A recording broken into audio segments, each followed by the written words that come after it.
Zjarri tragjik që shpërtheu mëngjesin e 16 marsit në diskotekën Puls në Koçan, Maqedoninë e Veriut, ka marrë jetën e 59 personave dhe ka lënë të lënduar rreth 200 të tjerë.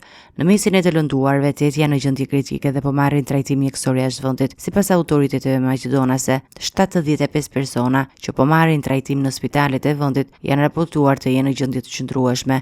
Ekspertët e mbrojtjes nga zjarret dhe fatkeqësisë natyrore kanë theksuar se kjo tragjedi është një dëshmi e dështimit të sistemit të mbrojtjes dhe ndalimit të zjarrit. Diskoteka që më parë kishte shërbyer si depo qilimesh kishte një strukturë të pasigurt dhe vetëm një dalje emergjente që ishte mbyllur gjatë koncertit. Mungesa e sistemeve të alarmit dhe spërkatësve të ujit bëri që flakët të përhapen shpejt dhe të shkaktojnë pasoja tragjike. Autoritetet kanë identifikuar 34 persona që përgjigjes për këtë tragjedi, përfshirë kryetarin e komunës së Koçanit në largim, Ljupço Papazov dhe ish-kryetarët Ratko Dimistrovski dhe Nikolço Iljev. Po ashtu, ish-ministri i ekonomisë Kreshnik Bekteshi është gjithashtu në hetim. 24 prej të dyshuarve janë vënë para burgim, ndërsa hetimi vazhdon për të zbardhur të plot shkaqet dhe përgjegjësit e zjarrit fatal.